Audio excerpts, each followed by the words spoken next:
Slug It, written by Charles Bran, narrated by Larissa Thompson. Prologue. The setting sun cast a golden glow over the fields and silos, and shadows were beginning to stretch like gnarled fingers across the sharp stones of the gravel driveway.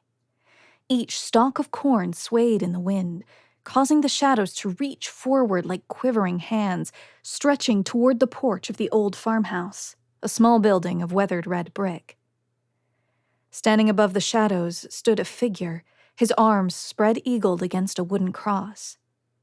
Brown twine tied his wrists to the posts, and the dimming light radiated like a halo around his wide-brimmed hat. The hat had been sewn tightly to his head, a burlap sack filled with straw. One of his blue fabric eyes sat noticeably higher than the other, and both black pupils glanced away to the left, as though the scarecrow had some kind of secret to hide. Underneath the eyes lurked a row of tiny black buttons arranged into a crooked, menacing smile. The smile said that the scarecrow's secrets were dark, bloody, and horrible. I was standing underneath the terrifying creature, looking up at it.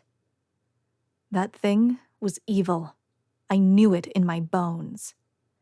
"Dad, I'm telling you," I said. "It's just some old clothes and straw, Els." Dad poked at the straw man's leg to prove his point. "It wants to get me!" My father just laughed. Tears filled my eyes, blurring my vision as I balled my hands into fists. I had to make him believe me, but I didn't know how. "Hey," Dad said, his tone annoyingly soothing. "I just finished unpacking your room. It's just like it was at the apartment." I frowned, unconvinced. I very much doubted that the new room would be anything like it was supposed to be. Last night I had slept on a mattress on the floor in a room full of boxes. But that didn't matter anyways. What was important was that I had to get Dad to do something about that scarecrow before nightfall came. "I don't like it," I said, pointing up at the crooked burlap face. "Then just try not to look at it," Dad sighed. "But why can't you do something?" "Like what?" my father asked without looking at me. He was staring off into the garage, probably thinking about whether or not all his tools would fit in there. "Let's take it down and burn it!" I heard my father snort with laughter. As if in response to that suggestion, the scarecrow's head abruptly lurched, turning its glancing-away eyes toward me. I gasped and jumped back. But the scarecrow wasn't done moving. One of its arms wriggled free of the ropes that held it to the cross and reached toward me, fingers of the worn gardening gloves spread wide. I screamed and stumbled back away from the scarecrow's swinging hand. The attack passed so close to my face that I could feel the wind of it. I spun around to start running, but the gravel slipped beneath my feet and spilled me onto the ground. I fell and felt the sharp stones of the driveway slicing into my elbows and knees. That stinging pain ignited my terror like lighter fluid on a campfire. My arms and legs started flailing wildly, carelessly scraping myself even more as I desperately scrambled on all fours to get away. When I made it to the door of the old farmhouse, I heard Dad making a strange sound, like he was in pain. It sounded like the scarecrow must be murdering him. I glanced over one shoulder, horrified. Dad was standing next to the scarecrow, clutching his side, his face all screwed up, but not with pain. With amusement. The sound my father was making was laughter. He wasn't clutching his side because the scarecrow had hit him there. He was clutching his side because he was laughing at me. I just stood by the door, stunned and hurt as my father turned toward the scarecrow, still chuckling as he grabbed the gloved hand and lifted it to tuck it back underneath the twine. The evening sun glinted off of my dad's bald spot, surrounded by wispy brown hair. He was tall and lanky enough to easily reach what most other men would have required a step stool for. My elbows and knees stung. I glanced down at them and saw several angry red scrapes. My outraged sense of hurt and betrayal grew as the shock started wearing off, and I blinked back tears. I almost wanted to start faking like I was really crying, with the sort of loud sobs that would make my father start running toward me. Almost. I wasn't a crybaby. So instead, I just brushed myself off and clenched my fists, watching as my dad finished straightening the scarecrow. He then stepped back to examine it, adjusting his large bifocals. I noticed that he hadn't done anything to tighten the ropes. The creature would easily be able to free itself again. When he turned back toward me, he was still smiling with mirth. The amused expression made me want to run up to him and slug him hard in the kneecaps and damn the consequences. I just waited, my fists shaking with increasing rage, until I saw my father blink at me, finally noticing my injuries. The amusement on his face quickly faded to concern. "Well, are you okay?" I frowned, crossed my arms, and turned away from him, refusing to give him the satisfaction of an answer. It was, as it turned out, the wrong move. Dad walked over and gruffly ushered me inside before delivering a lecture about how Auntie Ruth had worked hard on that scarecrow, and it was important to be nice about things other people had made. I scowled and refused to meet his eyes, but gave him enough curt obedience to keep myself from getting into more trouble. Despite that, Dad insisted on rubbing the scrapes on my hands and knees with painful disinfectant, even after I said that they didn't hurt that badly. I settled into a seething silence for the rest of the evening, as Dad kept trying to reassure me that our lives out here in the countryside would not be all that different than they had been in Indianapolis. It was absurd on the face of it. Grandpa's old farmhouse was pretty much the exact opposite of a bustling apartment building. That was when my father tried to make the bold claim that the farmhouse was a safer place to live than our old apartment. I scowled at that. Couldn't Dad see that if a bad guy came to attack us, there would be no one else in the building to hear us scream? Uncle Harry was our closest neighbor now, but he'd built his own house on the opposite end of the farm. Dad said Uncle Harry built his house there because he wanted to give Grandpa some space. That was back when Grandpa was alive and still living in this house that we were moving into. When Dad wasn't talking, the whole house was as quiet as death. No cars driving by on the highway. No other voices or televisions or radios bleeding through the walls. No thumping of people moving around upstairs. Even when Dad put on the radio and started singing along as he cooked dinner, it just didn't sound right without the ambient noises of the city underneath. Still, I had to admit that the familiar taste of the macaroni and cheese Dad made was as good as it normally was. It might have been a bit soothing. Not that I would admit it to him. And maybe he was right. Maybe it had just been the wind blowing the scarecrow's arm down. It was just a doll, just like the ones that gathered dust at the bottom of my toy box. Dad understood everything better than I did. I just had to trust him. My eyelids were feeling heavy, and I had all but forgotten about the danger by the time my father started reading to me on the couch. His words started to blend together, and the next thing I knew, I was gone. And then I was back. My eyes shot open into the dimness of the room. The unicorn nightlight in my wall cast enough orange light for me to see that my new bedroom really had been mostly unpacked, but it wasn't quite right. The room's size forced too much space between the bed, bookcase, and dresser. Everything out in the country was too big and deathly quiet. Dad had always complained about the cars honking and the blaring of the police sirens, but at least those sounds would have broken up the unending silence. The orange unicorn's glow may have shown that the room was empty, but I took little comfort in that.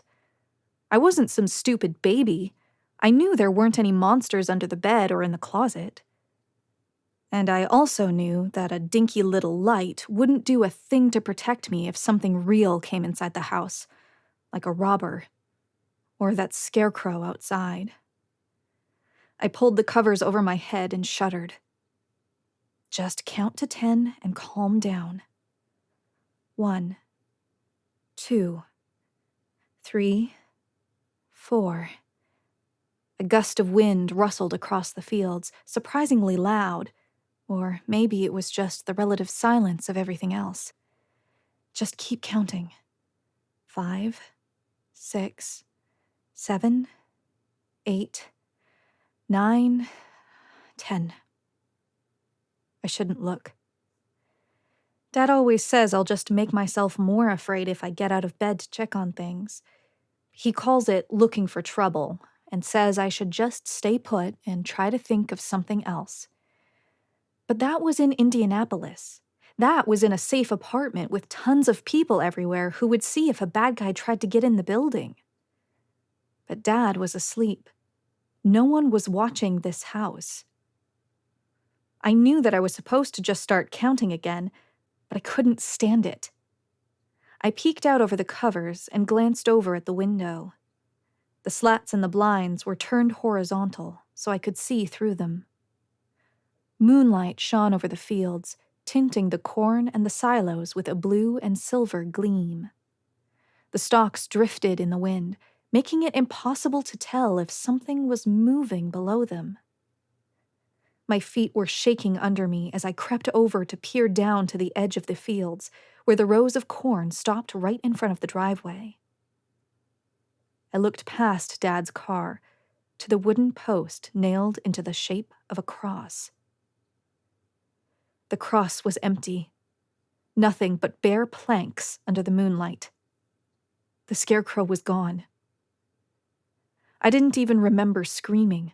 I just heard a piercing roaring in my ears. I stumbled back from the window and felt my butt slam painfully onto the floor. The wail that erupted from my lungs and throat didn't stop until I felt Dad's arms wrap around me, lifting me from my feet. I shuddered against him for a moment, sputtering with terror and with the need to tell him about the coming danger. I regained control of my neck before I had control of my tongue. I spun my head to glance over Dad's shoulder, back through the window. I was being held high enough that I could easily see down to the driveway. The scarecrow stood calmly in place on the wooden cross, arms and legs tucked underneath the twine. I just blinked at it, uncomprehending. Dread started making my heart pound as I realized what had happened. The scarecrow had heard me screaming. It had heard, and then it had run and put itself back into position before my father could see it missing. Even in the dim moonlight, I could still make out its cloth-sewn blue eyes, staring to one side in feigned innocence. I spent the next 2 days and nights still unsuccessful in convincing my father of the threat of the monster in the cornfield. The scarecrow had remained resolutely still ever since that night, but I knew it was just waiting until my father's suspicions died down. I kept my nightlight off. I knew that even if the blinds were closed, they wouldn't completely hide the orange glow from the outside if I left the unicorn on. The scarecrow was out there, and it would still be able to see the light from outside the window, and then it would know that someone was in this room. Even closed, the moonlight still filtered through the tiny gaps and holes in the blinds and cast dim slants of illumination across my bed, bookshelves, and the dresser. Wispy clouds drifted across the sky, passing across the moon and making shadows skitter across the floor. My hands were shaking on my covers, and I was struggling to breathe quietly around the lump in my throat.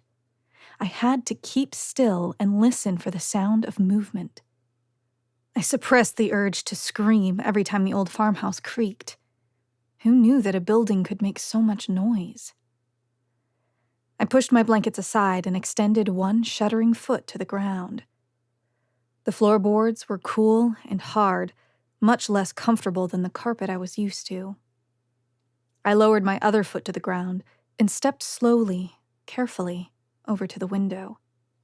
A knot formed in my throat as I stretched out one trembling hand and lifted one of the slats so I could see outside. The full moon turned the rows of corn silver. They swayed in a wind I could neither feel nor hear, and the wooden cross stood empty above them. I stiffened and let the plastic flap fall closed so that the scarecrow wouldn't see me if it was hiding somewhere and looking in the direction of my window. I bit my lip and took in a deep breath. This time would be different. I hadn't screamed. I hadn't made any sound at all. I crept back from the window, slowly, avoiding any sudden movement that might be visible as a flicker of motion through the blinds. I leaned down to reach under my bed and grabbed for a small blue backpack, trying to keep the zippers from rubbing noisily against the floorboards. I pulled the pack on and reached back over my shoulder to feel the handle of the kitchen knife sticking out from between the top pocket's zippers. That would be my primary weapon. But I also had some duct tape and a little sack of marbles that I could spill onto the ground to make the scarecrow trip. I breathed. I had checked to make sure all the doors were locked before going to sleep. But I still worried that the scarecrow would get into the house somehow, and it was a relief not to be defenseless as I prepared to venture out. I crept over to my bedroom door and slowly pushed it open, glancing nervously out into the hall. Nothing but the dim glow of another nightlight sticking out of one of the outlets. I could hear a fan whirring quietly. I stepped carefully out of the doorway, tiptoeing my way to the door across the hall from mine. I reached for the doorknob, my hand a bit steadier now, and turned it slowly, making as little noise as possible. The whirring of the fan got louder. Dad's face was sticking up out of the covers. His eyes were closed. His wispy hair was stirring in the breeze from the standing fan he kept next to his bed. I walked over to him and pressed a hand against his mouth. His eyes shot open and he gasped, but I tried to muffle it as well as I could. I put the finger of my other hand to my lips, begging him with my eyes not to make any noise. He made a low, stirring sound as he blinked awake. His prickly mustache stirred under my fingers, but I pressed harder against his mouth and desperately tapped the finger of my other hand against my lips. He looked at me blearily. Finally, he shrugged, a long, suffering expression on his face. Galvanized, I let go of his mouth and grabbed his hand. He let out a sigh as he rose to sit up. I tapped my finger against my lips again, staring as hard as I could into his eyes. He lifted his free hand in a gesture of surrender and then tapped his finger to his own lips reluctantly. I grabbed his hand and helped him rise to his feet. I led him by the hand into my room, tiptoeing slowly, hoping he would follow my example. He did. We stepped into the room and crept around the bed, finally coming to the window. I let go of his hand and reached for the plastic slats of the blinds. I lifted one of them and let out a gasp.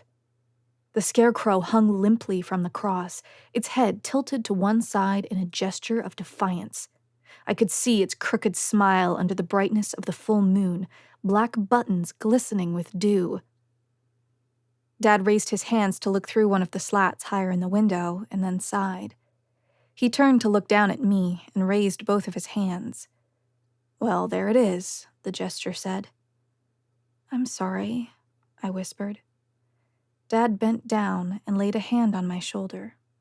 "Els," Dad said, "it's just a scarecrow." I nodded, fighting a desire to start weeping in terror. It hadn't been like last time. Last time the scarecrow had heard me asking Dad to take a look at it. The thing must be watching my every move. Or maybe it could see through the walls.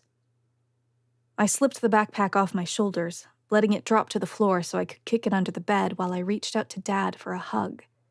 If Dad had noticed it, he hadn't said anything about it yet. If I could distract him long enough, maybe I could make him forget about the backpack. I couldn't risk letting him take away my weapons. I shuddered against him and let him pat me on the back. My fear was real, but I was managing to keep enough control over myself to use it to distract him. I trembled in his embrace for a while. I could only keep shaking for so long, as my terror started to fade into mere fear. I knew that as soon as Dad went back to bed, the scarecrow would come to life again. He tucked me in, blathering some sort of reassurances about how I'd get used to living out here eventually. And then he left. My heart thumped against my chest in the darkness. Had the scarecrow started stirring again? I crept over to the window and peeked again through the blinds. Silver moonlight glowed against the hat on the straw man's head like a dim halo. I let out a sigh of relief. The scarecrow twitched, as if reacting to the sound. I froze. Its head turned, rising until the moonlight lit up its crooked smile. It was staring right at me. I couldn't move. I couldn't scream. Terror froze me to the floor, froze my hand in place, holding open the plastic slat. The scarecrow looked at me, and its head started to shake, a quick, jerky motion, like laughter. The monster kept laughing and started wiggling his arms, pulling free from the ropes that held his wrists to the post. I couldn't breathe. My throat was too tight. The scarecrow freed his left arm and turned to look up at me again. He raised his hand and clasped the fingers of the old glove until only the index finger was extended. The scarecrow pointed at me, and then he dragged his finger across his throat. I let out a gasp, my eyes wide. Tears blurred across the edges of my vision. The scarecrow laughed silently again. I fell back from the window, literally fell, slamming my butt against the floor. I let my shoulders fall, too, until I was curled up, shaking on the floor. The scarecrow was coming to kill me.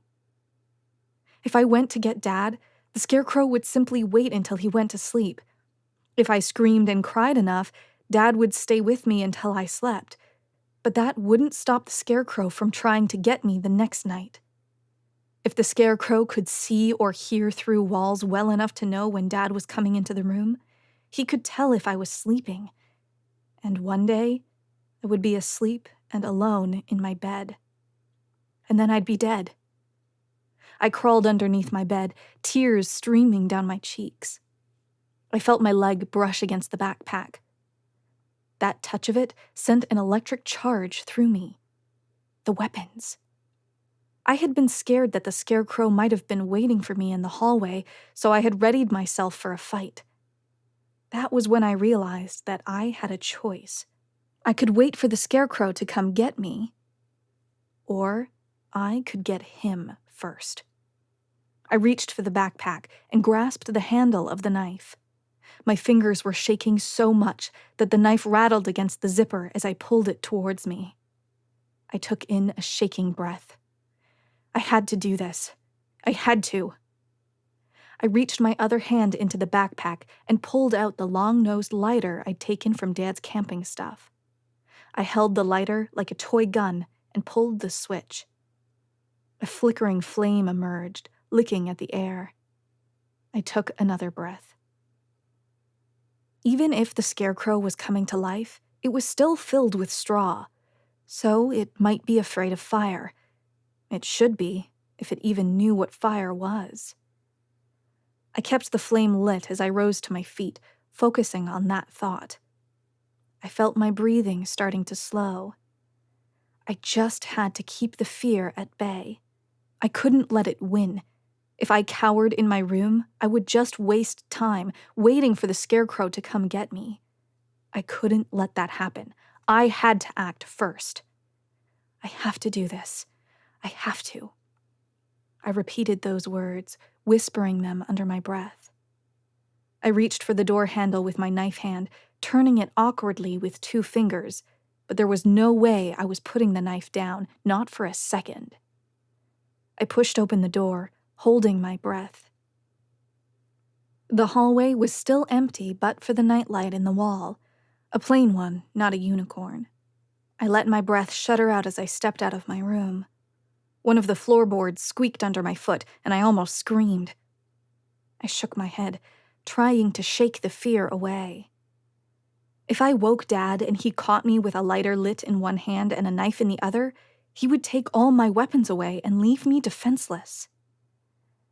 I crept down the hall and into the kitchen, where the refrigerator sat humming quietly next to the back door. I released the trigger on the lighter, letting the flame die. I didn't want the scarecrow to see it coming. If I took him by surprise, I might be able to set him alight, or if he was running at me, a sudden burst of fire might scare him. Maybe if I scared him enough, he would just leave in the night and never come back. But he sure hadn't seemed scared when he had pointed at me and, no, I couldn't think about it. Not that crooked grin, not that silent, rattling laughter. My hands were shaking again. I bit my lip and breathed. The pain was something to focus on, something other than the fear. I stepped toward the back door, still pressing my teeth hard into my lip. Set high into the door was a window without any blinds or curtains. I rose up to my tiptoes to peek outside. The cross stood empty under the moonlight. The corn stalks behind it had gone still. I bit my lip harder. It hurt, but it kept me from screaming. I pushed open the door and peered outside. I glanced nervously left and right, but there was no sign of the scarecrow. I took in a breath. A cool breeze rose, brushing my hair against my face. I could hear the rows of corn rustling against each other. I took one step forward and pulled the door gently closed behind me. The gravel was cold and sharp underneath my bare feet, and I shuddered. The moonlight was bright, turning everything silver blue as it gleamed and reflected off the roof of the barn, the tractor, and the truck in the driveway. I whipped my head back and forth, trying to look in every direction at once. The scarecrow had to be somewhere. What if I just went over to his cross? If I broke it, would it stop him somehow? Or leave him homeless and make him go away? Doubt started nagging at me. What was I thinking, going out here on my own? The scarecrow was twice the size of me. Even if I could find him, would he really be scared of a little girl with a knife and a lighter? I heard the doorknob to the kitchen behind me rattling. I spun around and saw Dad's silhouette in the darkened window. He was peering out at me. I sighed in despair.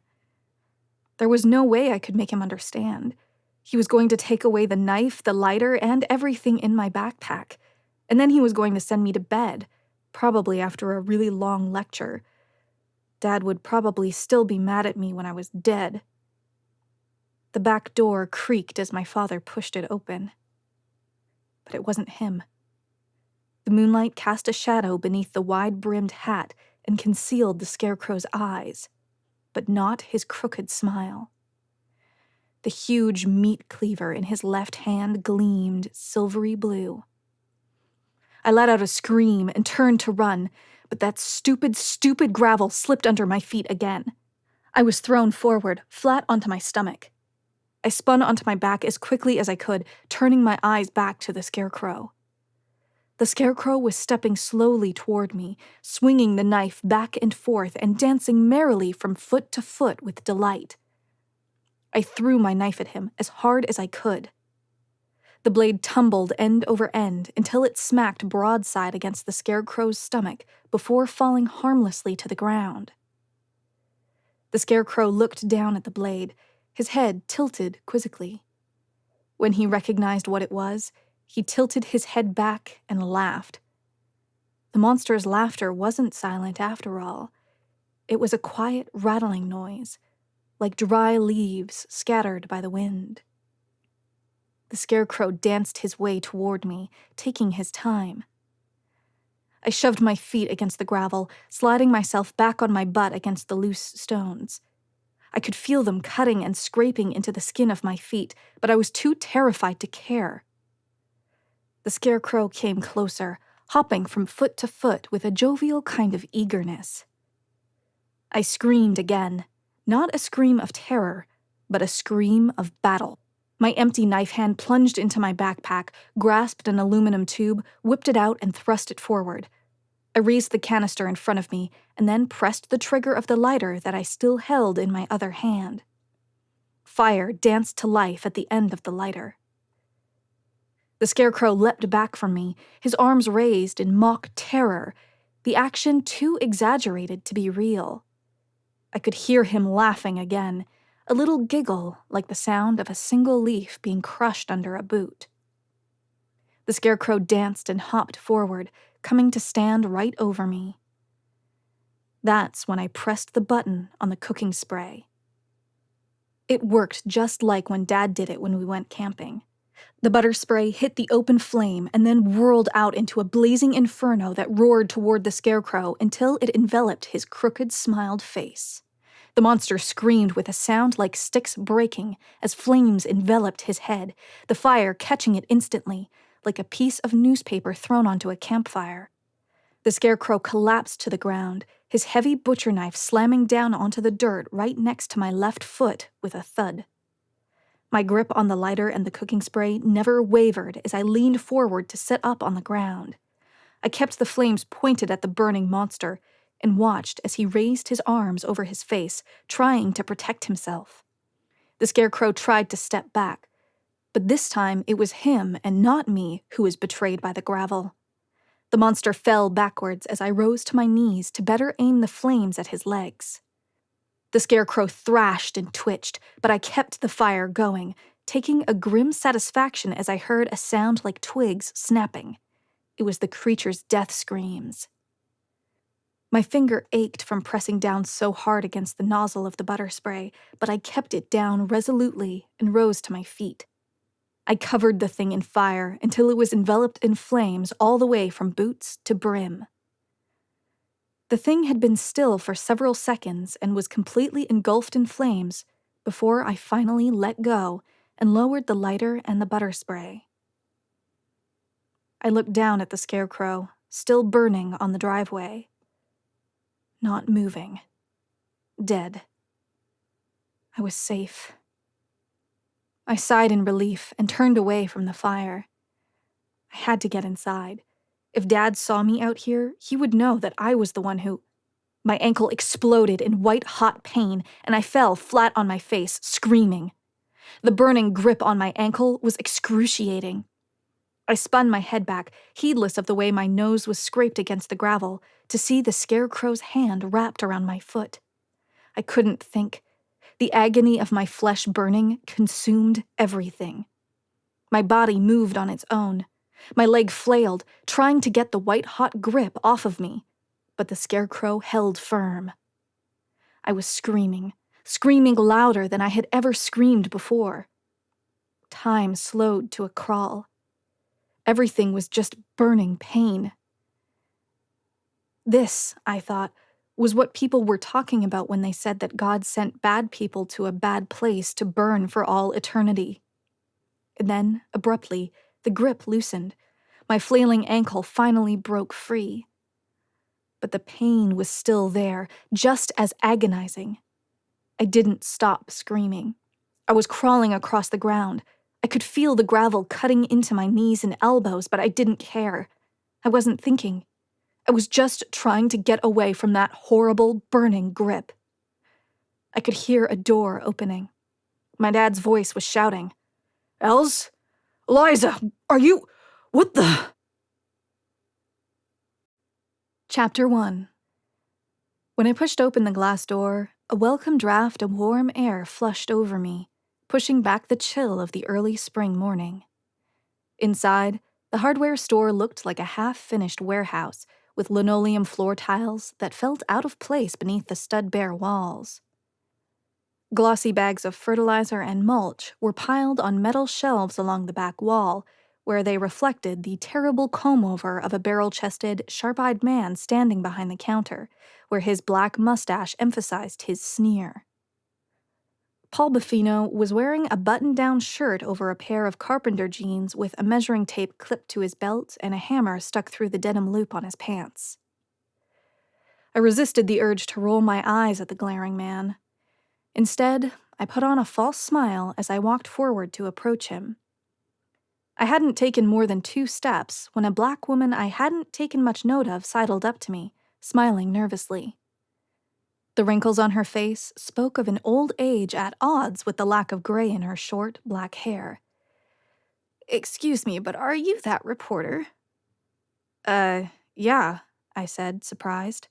Hardly anyone ever recognized me in public, but I guess the camera around my neck and the notepad in my hand emblazoned with the words "Reporter's Notebook" in big letters may have given me away.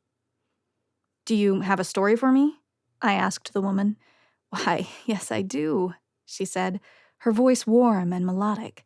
"I am a part of the Red Hat Society, and we were planning a little fundraiser to benefit the high school kids' athletics programs."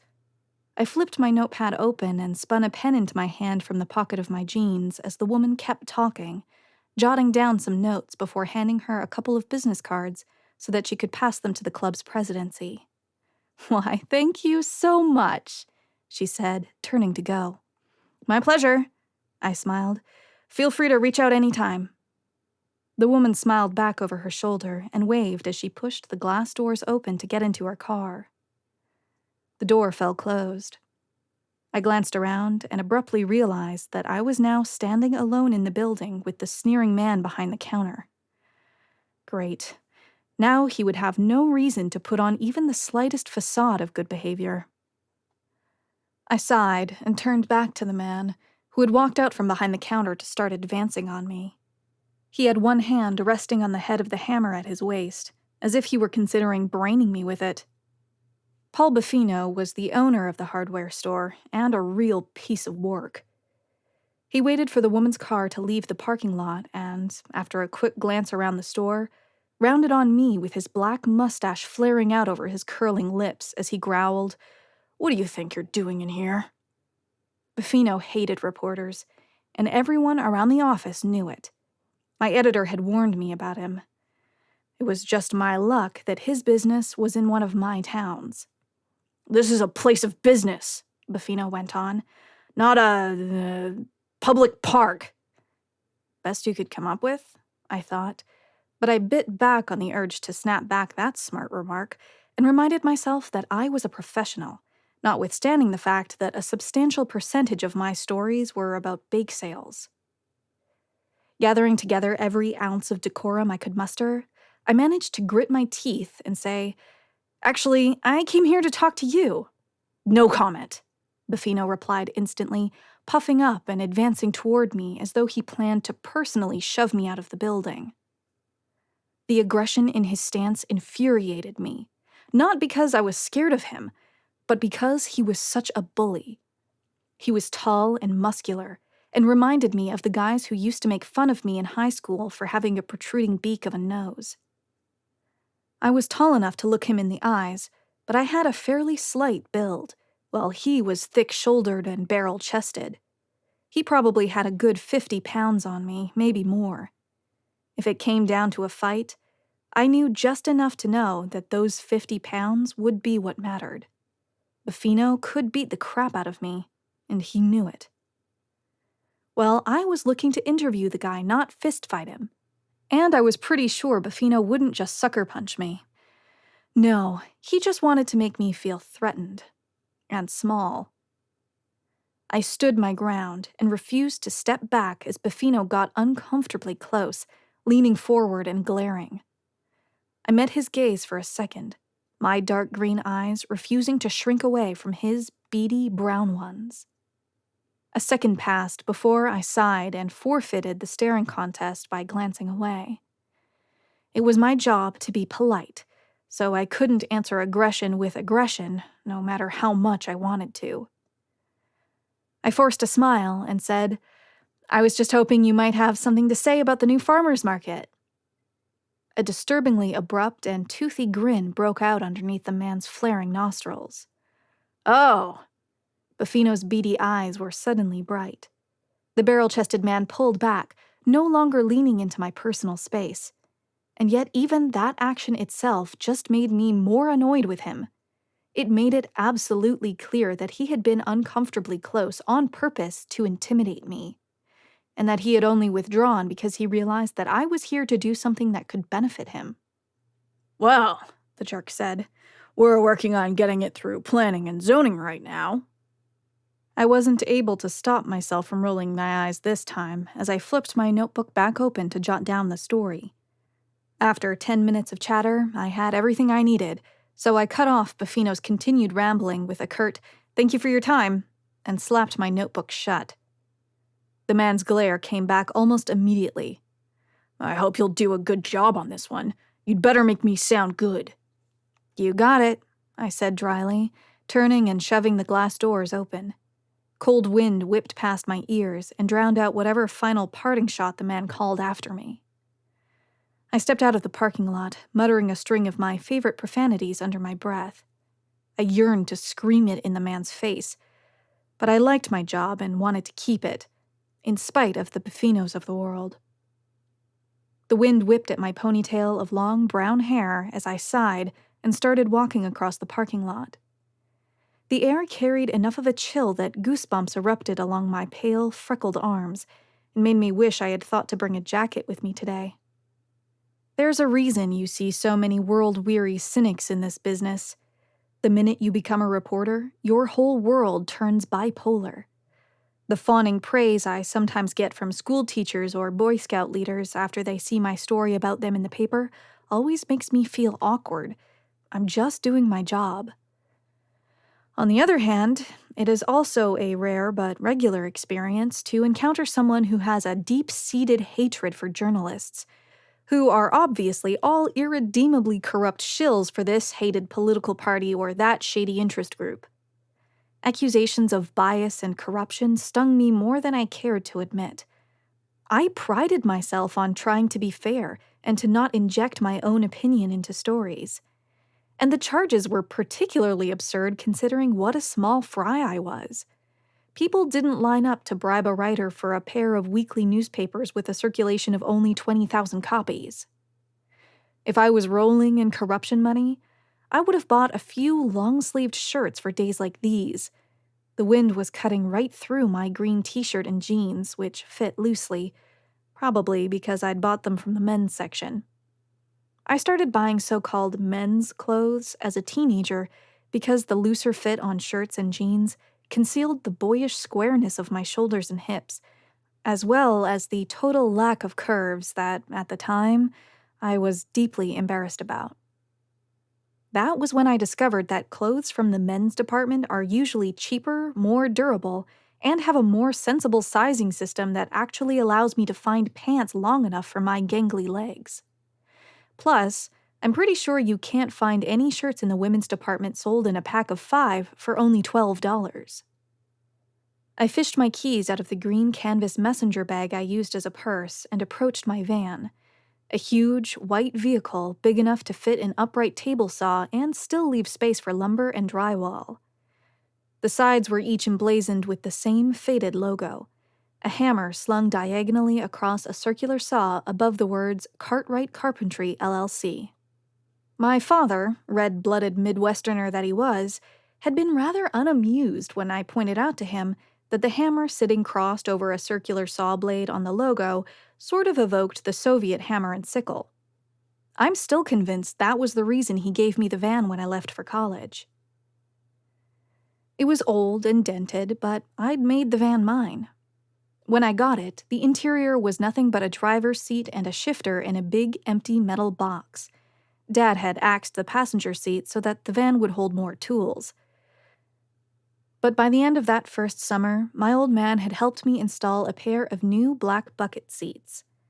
A little while later, I separated the cab from the back with a heavy brown curtain hanging from hooks I had screwed into the ceiling.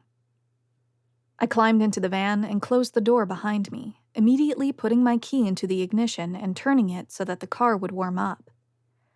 A sudden voice from behind me made me jump. "Took you long enough." The voice was a little high-pitched for a man and dripped with smugness. That was when I remembered that I had agreed to take Zev to work with me today, since his car was still in the shop. I bent around to look behind the driver's seat and shoved the curtain aside so I could glare at him. "What are you doing back there?" I demanded. Zev just grinned up at me. He was short and scrawny, with a light brown complexion and short, springy hair that he had bleached to the most radioactively bright blonde that was achievable. And he was laying on the mattress I kept in the back of the van, raising his feet in the air like he thought he was a pinup model. Zev rubbed his fingers on the brown flannel sheet appreciatively, but when he opened his mouth, he said, "You know, this is pretty weird." "Shut up and get out of there," I growled. I knew that keeping a mattress in the back of my van was a bit unorthodox, but the van had the room for it, and I liked having the option to use the van as a place to hang out when I wanted space from my roommate. I hadn't told Zev not to look behind the curtain. That would have just guaranteed that he would. But you would think someone would be a little more polite when you were doing them a favor and driving them to work. "Why do you have this back here?" he said, raising an eyebrow. "Just move your butt so we can go." Zev shrugged and took his time, rising slowly before crawling back to the passenger seat. He was, at least, avoiding putting his shoes on the bed. I sharpened my glare. I considered Zev a friend, but at the moment, I was having trouble remembering why. Zev's grin didn't falter, despite my efforts at giving him maximum stink eye as he slouched shamelessly into the passenger seat. "Give it to me straight, Al. How many one-night stands have you had back there?" I felt my face starting to heat with embarrassment, but I tried to cover it by pouring fresh contempt into my reply. "You're disgusting," I said. God help me if Zev ever figured out how easy it was to make me blush. I had only barely managed to hold him off so far. As pale as I am, even a slight flush in my cheeks is easy to spot, a fact that I find relatively embarrassing all by itself. And the spiral upward of escalating embarrassment usually leaves my face burning bright enough to direct air traffic. "Jeez," Zev snickered as he buckled his seatbelt. "There's nothing wrong with a little fun." "Look," I said, "I had a forced triple as a freshman. I needed somewhere to get away from my roommates." I tried to make it sound like I hadn't used the mattress in years, which was a lie.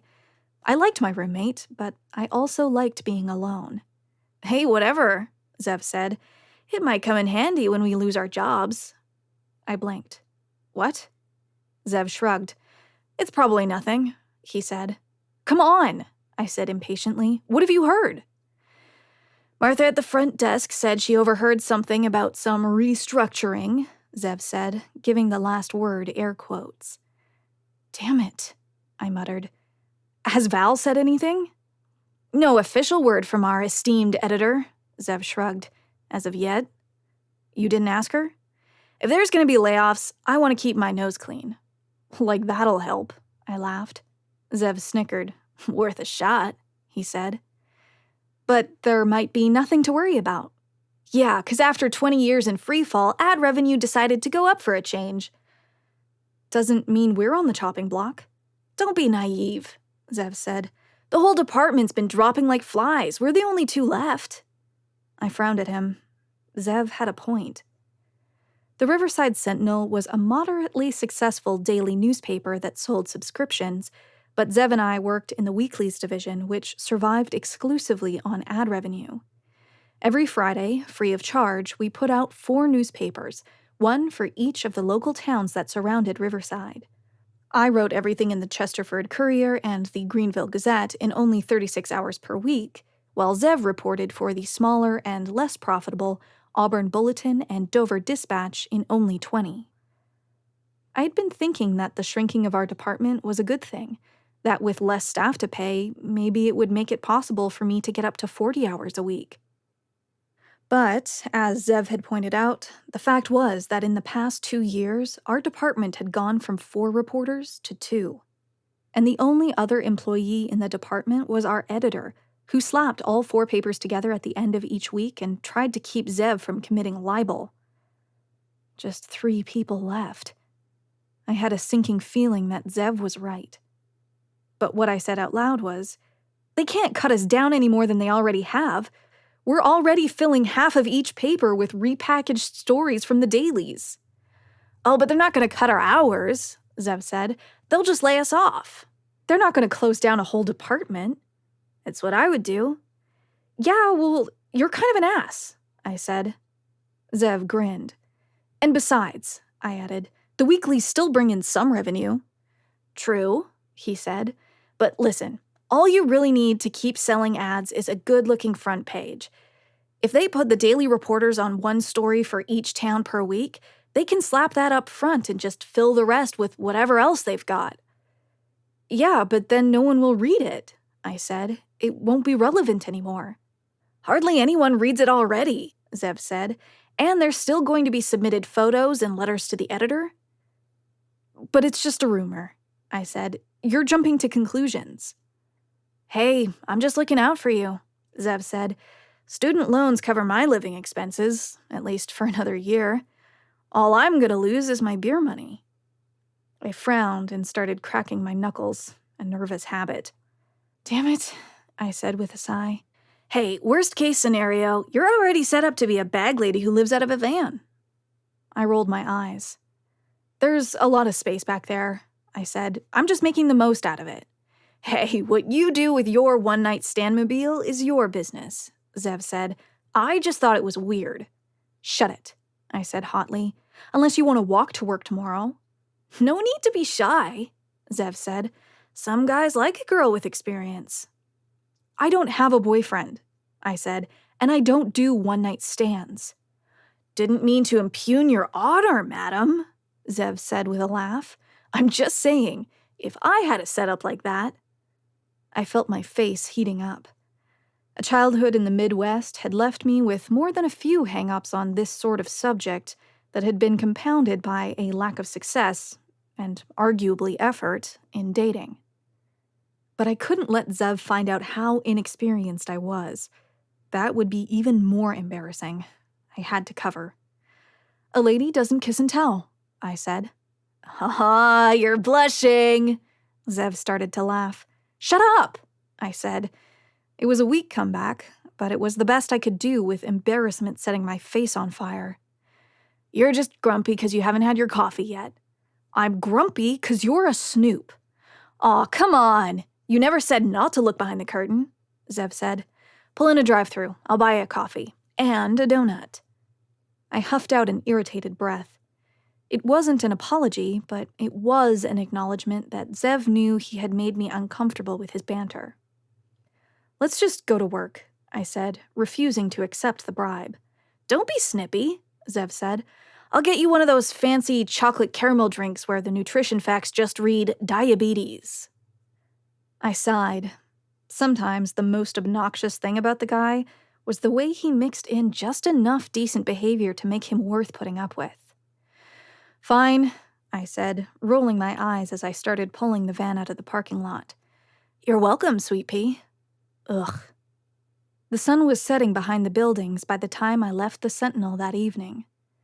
I pulled the driver's side door closed behind me and sat down, raising the key to the ignition.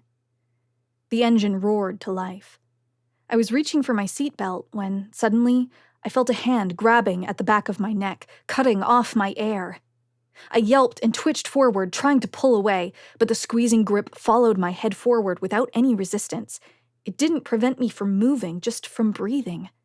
I heard my keys jangle as they hit the floor of the van. I thrashed and slammed my elbow backwards toward my attacker, but all it hit was the back of the seat. I could hear a faint voice tickling against my left ear, as though someone was whispering something I couldn't hear. I flailed my arms out wildly around my head and grabbed at the back of my neck, where I was sure I could feel fingers holding onto me. But there was nothing there but skin. Nothing but a phantom sensation to explain why I couldn't breathe. The lack of an enemy to fight against terrified me even more. I started panicking, pressing my fingers into the back of my neck, digging in with my fingernails. I knew that something was choking the life out of me, and since my fingers couldn't find it above my skin, I started raking at my neck, trying to find the source of the grip underneath my skin. I scratched at my neck desperately, and where I scratched, the pain caused the gripping sensation to fade, until the whole sensation suddenly vanished and I gasped in a breath. The tickling whisper in my ear died along with it. And then I was alone in the driver's seat, panting. My neck was stinging where I had scratched it. I shuddered and whirled around, looking over my shoulder at the seat behind me. My eyes glanced around the cab of the van, but there was nothing there. Both doors were still closed. I pulled back the curtain and stared into the back of the van, but there was nothing there but the mattress, a sheet, a pillow, and a paperback book on the floor. There was no way any of those objects could have hidden someone who had grabbed me. The van was empty. I shook myself. What the hell had that been? Some kind of panic attack? But why? Was I this afraid of the possibility of losing my job? I reached out and pulled at the driver's side door, checking to make sure it was locked. It was. I stepped out of the seat and reached over to the passenger side door. It was locked, too. I felt a little silly, but I turned toward the back of the van. All the locks were mechanical, not electric, so the only way to be sure that the double door at the van's rear was locked was to go back there and check it. I propped the curtain up against the driver's seat so that it would stay there, allowing the orange light of the setting sun to cut into the darkness. Orange light spilled across the mattress and glimmered faintly on the corrugated metal floor beneath it. I stepped into the back of the van and felt a sudden urge to lift up the mattress and check underneath it, but that was ridiculous. The only thing that could be hiding under there was a bug. I rubbed at my neck and sighed as I stepped deeper into the back of the van and pulled on the interior handles of the doors without unlocking them. The doors refused to budge. They were still locked, and the lock was still working. This was absurd. Maybe it was stress. I couldn't stop thinking about what Zev and I had talked about this morning. At first, I was glad that the little hobgoblin had taken the bus back to the college a few hours earlier, but now I was thinking I wouldn't have minded having someone around to talk to as I drove home. If I lost my job at the Sentinel, could I ever find another? Could I still be a reporter? The Sentinel had been shedding jobs for years. The whole industry had been in a death spiral ever since the internet sucked away all the ad revenue. I sighed. People could be rude at times, and planning and zoning meetings were usually about as interesting as watching paint dry, but I loved the freedom of being a reporter. Once I proved myself to my editor, she gave me free rein to set my own hours and pursue my own leads. And fishing for a good story was like playing a slot machine, an otherwise boring routine made interesting by the fact that at any moment, the experience could be punctuated by an utter, irresistible thrill. It had only been a month since my last big score. I had known something was up at the Greenville Town Hall 2 weeks before Antonia Burke was arrested for embezzling funds. When it all started to come out, I was the only reporter who ever got a chance to talk to her, and the only person in the world who had been able to hear the deceit in her voice when she said she had nothing to do with the missing money. By the time the TV news swooped in, someone had told her to switch to no comment. Newscasters at every station in the state read my quotes on the air that night. No one mentioned me by name, they just attributed a report from the Greenville Gazette, but I didn't care about that. What mattered was that, for a day, I had played my part in something important.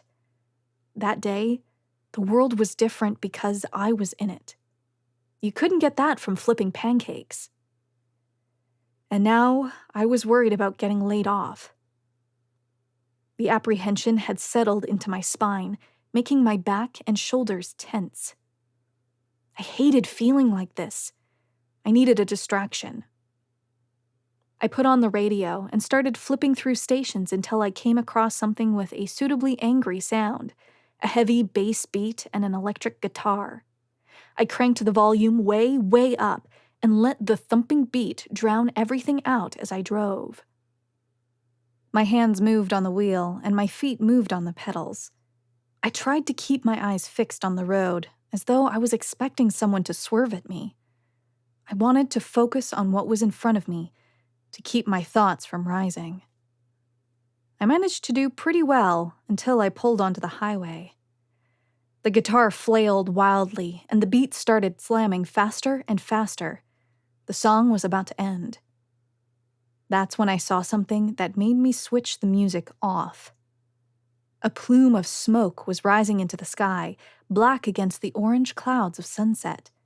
The roiling black pillar billowed into the air, thick enough to indicate that the fire beneath it was quite large. I felt a little guilty, but I was overjoyed to see that smoke. It was like the gleaming beacon of a lighthouse. A story was exactly what I needed to get away from the stormy thoughts in my head. Luckily, I was already headed in the direction the smoke was coming from. The fire looked like it was on the west end of Riverside, somewhere near where the university backs up to the National Forest. It was possible that another reporter had already been dispatched to get pictures, but then again, I might end up being the first on the scene. I'd never once gotten in trouble for trying to help cover a breaking news situation. Even if another reporter was assigned to the story, they might end up using a picture or a quote from me if I got something good. In the past, I'd always gotten praised for my hustle, even when they didn't want to use anything from me. I flipped my phone open and dialed my editor, putting her on speaker so I could keep driving. Val didn't pick up, so I left a voicemail saying that I was headed toward the fire before tossing my phone into the passenger seat. I pulled off the highway, hit a red light, and started drumming my fingers against the steering wheel with impatience. I had to get to the scene quickly, ideally before the police blocked off any of the roads leading up to it. One of the officers who knew me would probably let me drive around a barrier if it helped me do my job, but there were a small number of guys with badges that seemed to believe cops and reporters were natural enemies. One of them wouldn't try to stop me from doing my job, but he wouldn't do me any favors either.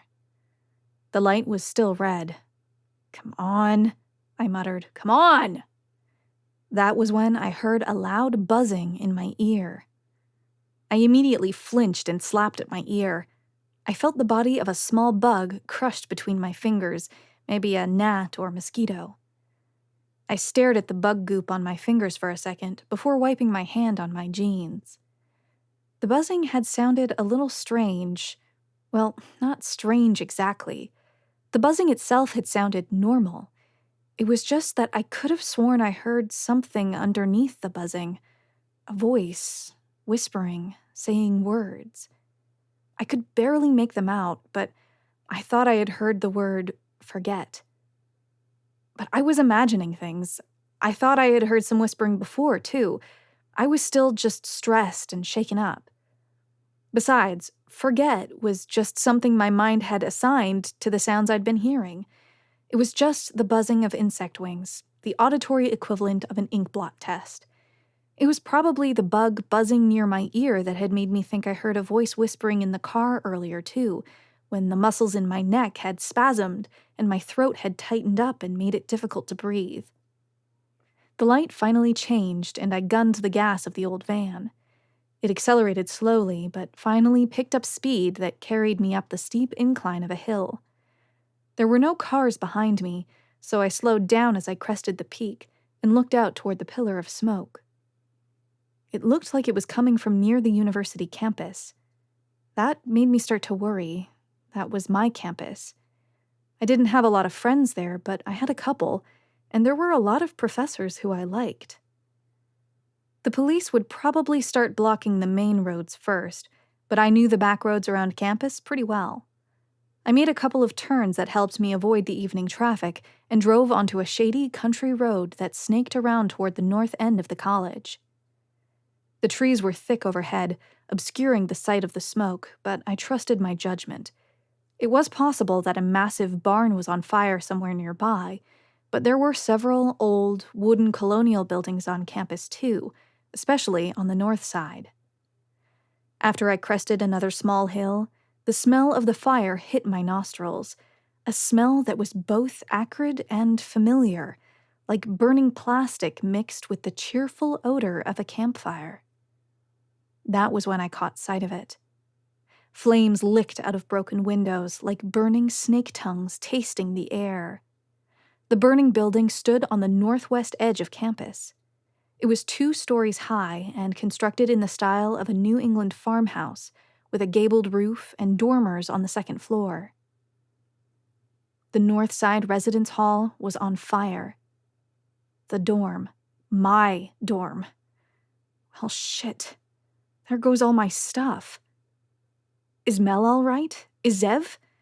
They both got out in time, didn't they? They had to have made it out.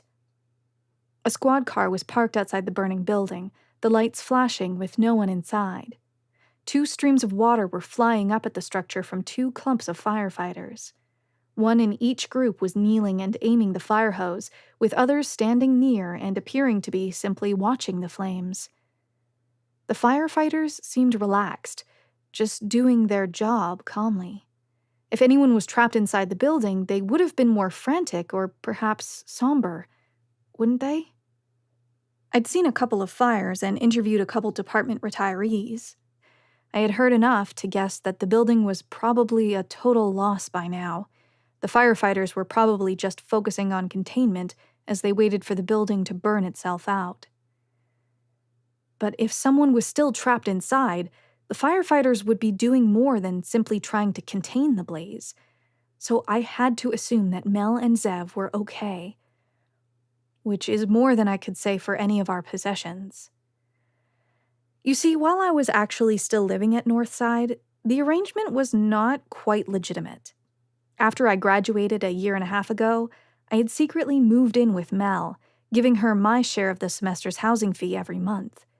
She ended up with some extra spending money, which was especially useful to her since she had changed majors and needed an extra year to finish her degree, and I was able to keep on top of my student loan payments without going on a payment plan. I stopped the van on the side of the road and just stared at the roaring flames. The wind whipped against them, and they roared up and died down erratically, dancing one way and then the other. Steam was billowing into the air where the streams of water crashed into the building. That was when the night got stranger. I don't know if it was something in the fumes I was smelling, or if I was having an emotional reaction to the sight of the place I thought of as home, along with all of my possessions, burning to the ground. But I suddenly realized that I was standing on the grass in front of Northside, and that I couldn't remember parking the van. It was almost like I was dreaming. That instant transition from one place to another. One moment I was in the van, pulled over on the side of the road. The next, I was standing on the grass with my back leaned up against a tree, just staring at the fire. Northside was at the edge of campus, butting up against the state forest. I could hear the crickets chirping loudly behind me. The flames were roaring and crackling in front of me. A wave of dizziness crashed over me. Those sounds started blending together, distorted. I couldn't tell what direction anything was coming from. Roaring, crackling, and chirping swelled in my ears. And I felt a sudden, stabbing sense of guilt. That fire was my fault. I shook myself mentally, but the dizziness was making thinking hard. And the sounds, they were just so loud. That fire was my fault. But how could it be? I had only just gotten here, hadn't I? I knew there was something I was supposed to do, but it wasn't coming to mind. I just kept staring into the roaring flames. About 20 feet from me, a crowd of half-dressed students were standing on the grass and talking with a gray-haired firefighter. Their voices were too quiet for me to hear over the crackling and hissing, at least from this distance. My eyes noted in particular the presence of a well-built young man adjusting a sheet around his waist and standing near the firefighter. I was still feeling so out of it that I forgot that it was rude to stare, especially considering his state of undress. The guy definitely looked good from behind. Even though it was a cool night, the heat of the flames must have been making him sweat. The taut, firm lines of his back were faintly glistening. The guy looked like he wasn't sure whether he wanted to keep his eyes on the fire or on the red-faced girl with long legs standing next to him. She was dressed in a man's t-shirt that she clearly felt wasn't quite long enough, judging from the way she kept trying to tug it down further over her thighs. Or maybe she was just nervous about what she was, or wasn't, wearing underneath. Poor girl. And what was happening to her was my fault. What? No, that didn't make any sense. I looked away from the couple and back up at the burning building. Flames poured out of the windows like steam out of a teapot. That was when I snapped out of the trance and realized I didn't have my camera with me. What the hell was I doing? I shook myself and tried to pull my thoughts together over the roaring flames and chirping crickets in my ears. What was I doing just standing here? I had a job to do. I was just standing here staring at some half-naked man when I should be documenting what was happening. Of course, it wouldn't have been ethical for me to take a picture of the barely dressed young couple, but I was just standing there, in front of a burning building that obviously needed to be photographed. A good wide shot of the fire with some of the students and firefighters standing below to give a sense of scale was guaranteed to make the front page. I had to get my camera. I tried to remember where I had parked my van when the fire suddenly crackled louder and another wave of dizziness broke across my body with abrupt intensity. Everything was spinning. It felt like the ground had started bucking underneath my feet, throwing me to my knees. I fell to the ground, managing to throw my hands out onto the damp grass. I struggled to catch my breath. The smell of the smoke was overwhelming. I tried to just breathe. I clenched my fingers, gripping the grass. I felt like I had to hold on or I was going to slip off of the world. That fire is your fault, I thought. What? No, that's crazy. A voice in my head answered, as though speaking in response to my own internal monologue. No, it's not, the voice said. You did this. That's absurd. Your fault. You did this. Get a grip, Eliza. Still kneeling on the ground, I tried to focus on breathing. One deep breath, and then another. I could smell the smoke, but it wasn't filling my lungs. I could breathe. The world wasn't shaking underneath me. I was just dizzy. Slowly, the world started to stabilize again. I had no idea why I kept feeling like I was to blame for the fire. I hadn't even been there when it started. And I couldn't have left a hot plate plugged in. I didn't even own one. I had a coffee maker, but that couldn't have done something like this, could it? Besides, I hadn't used it this morning. I must have just been having some kind of emotional reaction to the sight of the place that had been my home on fire. I had lived there for the past 3 years, and I wasn't usually good at dealing with my feelings or even noticing them. Mostly I try to ignore them and hope they don't bother me too much. I didn't think of myself as a material person, but my heart sank when I thought about what I was losing. All my books were burning. And that old box where I kept a bunch of stupid sentimental stuff like old birthday cards. I took another deep breath.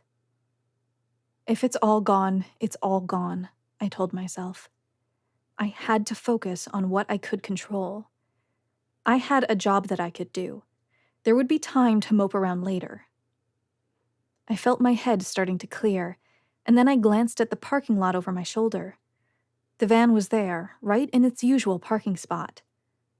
I still couldn't remember parking it. Well, I must have just been staring at the fire.